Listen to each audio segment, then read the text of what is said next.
ऐसा बोलकर एक तरह से अविनाश गहलोत ने अवैध बजरी खनन की वकालत ही की है, जबकि इलीगल बजरी करीब 1000 रुपए में बिक रही है। जबकि स्थानीय सांसद हनुमान बेनीवाल के साथ उनकी राजनीतिक जंग चल रही है। इसके बाद पुलिस और आरटीओ की नियमित बंदी होने के कारण तस्करों को मदद मिल जाती है। हजारों की संख्या में ट्रक और ट्रैक्टर दिन रात बजरी तस्करी कर रहे हैं। इसका अर्थ ये हुआ कि स्थानीय पुलिस भी अवैध बजरी तस्करी में लिप्त है। राजस्थान में अवैध बजरी खनन 8 साल से बदस्तूर जारी है। इलीगल माइनिंग को लेकर राजस्थान के नेता गाल बजाने का काम तो खूब करते हैं, लेकिन इससे निपटने के लिए अभी ठोस काम नहीं किया गया है। अवैध बजरी खनन की सीबीआई जांच से इनकार करने के बाद एक बार फिर से विवाद उठा है, जो सड़क से सदन तक नेताओं की जुबान पर है। हाल ही में सुप्रीम कोर्ट ने बीसलपुर में गाद निकालने के नाम पर हो रहे अवैध बजरी खनन पर रोक लगा दी है, लेकिन इसके बावजूद गाद निकालने का काम बदस्तूर जारी है। बीसलपुर में गाद निकालने के नाम पर 20,000 करोड़ रुपए का घोटाला बताया जा रहा है, जिसमें राज्य के दोनों ही प्रमुख दलों के आधा दर्जन बड़े नेताओं का गठजोड़ है। इसके बारे में विस्तार से फिर कभी बात करेंगे। पिछले दिनों कृषि मंत्री किरोड़ी लाल मीणा ने कहा था कि सवाई माधोपुर में प्रतिदिन 7 करोड़ रुपए की अवैध बजरी खनन किया जा रहा है।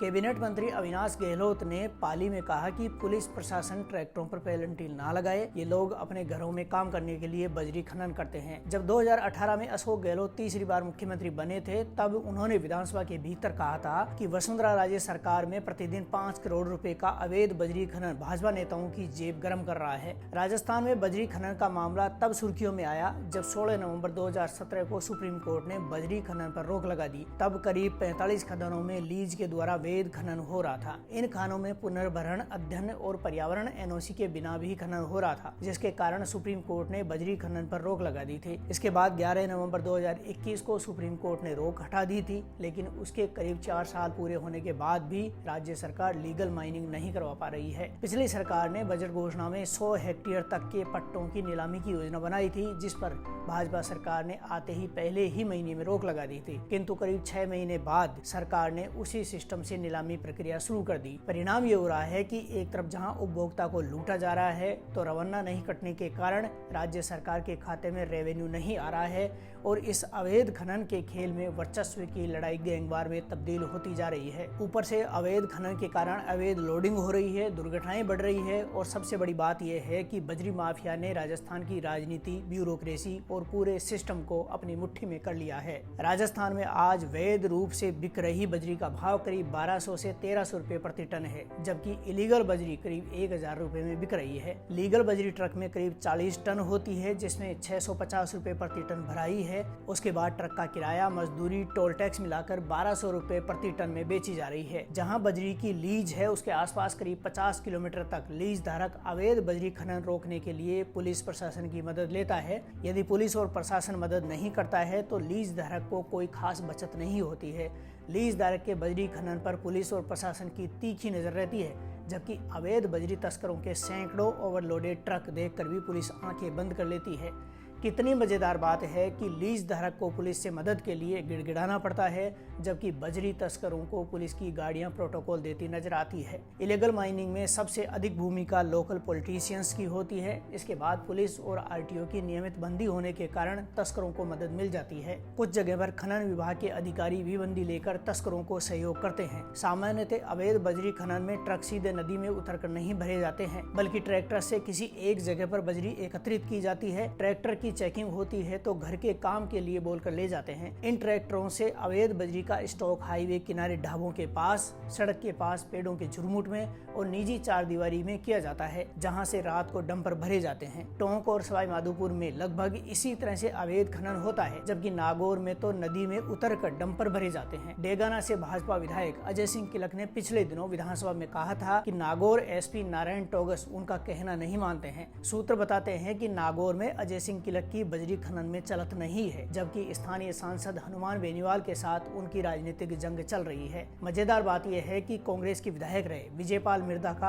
आज भी क्षेत्र में सिक्का चलता है, जो भाजपा में शामिल हो चुके हैं। 2017 में जब बजरी खनन पर रोक लगी थी, तब प्रदेश में 45 लीज थी, लेकिन 2021 में रोक हटने के बाद भी सभी लीज फिर से चालू नहीं हो पाई है। बजरी कारोबार से जुड़े लोग बताते हैं कि लीज धारक अवैध बजरी खनन के चलते मुनाफे में नहीं आता है, जिसके कारण कोई लीगल लीज चालू करना ही नहीं चाहता है। वर्तमान में टोडा रायसिंह, आसिंद, रासमी, खेतड़ी, पीसांगन, अजमेर में लीज से बजरी खनन हो रहा है। वैसे तो जेतारण और कैंकड़ी में भी लीज है, लेकिन यहाँ पर स्थानीय विधायकों के दखल के कारण लीज धारक को मुनाफा नहीं हो रहा है। राज्य में सबसे अच्छी बजरी टोंक में बनास नदी की मानी जाती है। ये बजरी उनियारा और कैंकड़ी में निकाली जाती है। पाली के जेतारण में अविनाश गहलोत भाजपा विधायक हैं, जो वर्तमान में राजस्थान सरकार में सामाजिक न्याय और अधिकारिता विभाग के कैबिनेट मंत्री हैं। पिछले दिनों पुलिस के सामने गहलोत ने कहा कि जो ट्रैक्टर से बजरी लाते हैं उनको पेनल्टी नहीं लगाई जाए, वो अपने घर के लिए काम में लेते हैं। ऐसा बोलकर एक तरह से अविनाश गहलोत ने अवैध बजरी खनन की वकालती ही की है।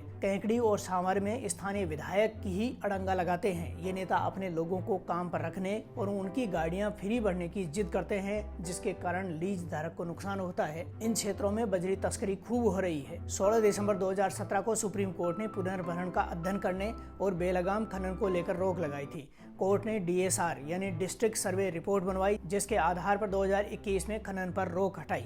सुप्रीम कोर्ट के आदेश पर CEC यानी केंद्रीय पर्यावरण समिति ने मौका देखकर लीज अनुमति दी थी। इसमें शर्त रखी गई थी कि खनन क्षेत्र में सुबह शाम डोजर चलाना पड़ेगा, पानी का छिड़काव करना पड़ेगा, नदी में उतरकर ट्रक नहीं भरे जाएंगे और बजरी को तौलने के लिए धर्मकांटा खनन क्षेत्र के नजदीक होना चाहिए। सरकार ने अब तक 100 हेक्टेयर तक की लीज देने का निर्णय लिया है, जिसमें 250 रुपए प्रति टन के हिसाब से बजरी बेची जा सकती है। पर्यावरण मंजूरी नहीं मिलने के कारण आज भी अधिकांश लीज अटकी पड़ी है। पर्यावरण मंजूरी स्टेट गवर्नमेंट ही देती है, लेकिन इसमें काफी समय लगता है। जानकारों का मानना है कि अवैध खनन में लिप्त स्थानीय राजनेता सरकार को पर्यावरण मंजूरी देने ही नहीं देते हैं, जिससे उनका काला कारोबार चलता रहता है। राजस्थान में अवैध बजरी खनन में लाखों लोग लिप्त हैं। हजारों की संख्या में ट्रक और ट्रैक्टर दिन रात बजरी तस्करी कर रहे हैं। अकेले जयपुर में प्रतिदिन 1500 से लेकर 2000 तक ट्रक टोंक और सवाई माधोपुर से सप्लाई होते हैं। इसमें आधे से ज्यादा ट्रक अवैध बजरी के होते हैं। टोंक से जयपुर और सवाई माधोपुर से जयपुर हाईवे पर करीब 4 से 5 पॉइंट पड़ते हैं, जहां उनसे वसूली की जाती है। हर पॉइंट पर ट्रक के हिसाब से 8000 रुपए से 10,000 रुपए प्रति ट्रक वसूले जाते हैं। लीज धारक जहां 40 टन का ट्रक भर सकता है, जबकि अवैध बजरी खनन करने वाली 80 से 90 टन का ट्रक भरकर बेचते हैं। नेताओं, पुलिस और RTO को देने के बाद भी बजरी तस्कर एक ट्रक पर आराम से 50-60 हजार रुपए कमाते हैं, जबकि लीज धारक को बमुश्किल 10,000 रुपए ही बच पाते हैं। पहले निजी खातेदारों की लीज होती थी, जिनके खेत नदी किनारे हैं, किंतु खातेदार अपने खेत से बजरी खोदने के बजाय नदी से बेचते थे, जिसके कारण सुप्रीम कोर्ट ने इस पर रोक लगा दी। अब निजी खातेदारों की नदी क्षेत्र के 5 किलोमीटर तक लीज बंद है। हालांकि नागौर के कुचेरा में लुप्त सरस्वती नदी के कारण निजी खातेदारी में वैध लीज है। वैसे तो नियमानुसार स्थानीय पुलिस और प्रशासन को लीज धारक की सुरक्षा और अवैध बजरी खनन को रोकने के लिए काम करना चाहिए, लेकिन अवैध खनन वालों के साथ पुलिस के गठजोड़ के कारण लीज धारकों को मदद नहीं मिलती है। इसके चलते 9 अप्रैल 2024 को राज्य के 8 लीज धारकों ने अपनी लीज सरेंडर कर दी, जो दिसंबर 2027 तक थी। अवैध बजरी जहां बेरोक टोक बिक रही है, वहीं लीज धारकों को छोटी सी गलती पर 10 गुना तक पेनल्टी लगाकर परेशान किया जाता है। लोकल नेताओं की दादागिरी, पुलिस प्रशासन का असहयोग, खान में उत्तम माल की कमी, तस्करों द्वारा धमकाने के कारण अजमेर, चित्तौड़गढ़, नसीराबाद, किशनगढ़, दौसा, परबतसर, चौहटन और जोधपुर में एक लीज सरेंडर कर दी गई है। सरकार लीगल बजरी खनन का दावा करती है, जबकि कांग्रेस नेता ये सारा दोष वर्तमान सरकार पर लगाकर पल्ला झाड़ने का विफल प्रयास करते हैं। साल 2017 से 2021 तक हजारों करोड़ रुपए का अवैध बजरी खनन हुआ, जिसके चलते बजरी तस्करी में लिप्त अपराधियों ने जमकर चांदी कूटी। तस्करी रोकने का प्रयास करने वाले सैकड़ों लोगों को ट्रकों और ट्रैक्टरों से कुचलकर हत्या कर दी गई। भले ही बजरी खनन की अनुमति मिल गई हो, लेकिन बजरी तस्करों का लालच इस कदर बढ़ गया है कि पुलिस, RTO और खनन विभाग के अधिकारियों को डंपर से कुचलकर मारने से भी नहीं चूकते हैं। हाल ही में CBI ने सुप्रीम कोर्ट में कहा है कि स्थानीय पुलिस का सहयोग नहीं मिलने के कारण बजरी तस्करी की जांच नहीं की जा सकती है। इसका अर्थ ये हुआ कि स्थानीय पुलिस भी अवैध बजरी तस्करी में लिप्त है, जो CBI जांच चाहती ही नहीं है।